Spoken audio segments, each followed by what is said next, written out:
हिंद, जय Maharashtra. RB Marathi संवाद न्यूजमध्ये सर्व आमच्या दर्शकांचं मनपूर्वक स्वागत. आज आपण श्री रेणुका देवीच्या यात्रा महोत्सवामध्ये आहोत आणि यात्रा महोत्सव म्हटल्यानंतर पारंपरिक या ठिकाणी नृत्य या ठिकाणी आलेला आहे, पारंपरिक वाद्य या ठिकाणी आलेला आहे आणि आपण बघतोय की हा जो कला संच आहे, हा कला संच या ठिकाणी आपली कला या ठिकाणी दर्शकापर्यंत, भाविक भक्तापर्यंत या ठिकाणी सादर करत आहेत.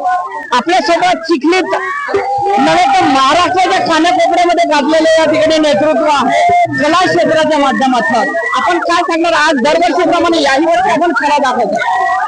नमस्कार, मी महेश आया. दरवर्षीप्रमाणे मी याही वर्षी कार्यक्रम करत आहोत. श्री रेणुका माता प्रसन्न या उत्सवामध्ये दरवर्षी मला देवीतर्फे गुरुवीचा मान आणि माझे जे कलाकार आहेत त्यांना सुद्धा मान देतात आणि दरवर्षीप्रमाणे मी इथं आज कमीत कमी मी 20-25 वर्ष झालेले आहे.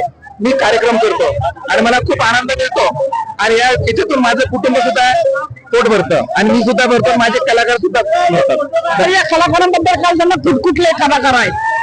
हे कलाकार काही बाहेर गावचे, काही औरंगाबादचे, काही संभाजीनगर, काही जालना, काही अमरापूर, असे जवळजवळचे आणि अशा पद्धतीचं वातावरण या ठिकाणी यात्रा महोत्सवामध्ये आहोत. आपण बघतो या ठिकाणी कला आहे आणि कला या ठिकाणी कोणत्याही प्रकारचे या ठिकाणी जिवंत राहण्यासाठी, स्वतःची खळगी भरण्यासाठी हे लोक या ठिकाणी काम करत आहेत.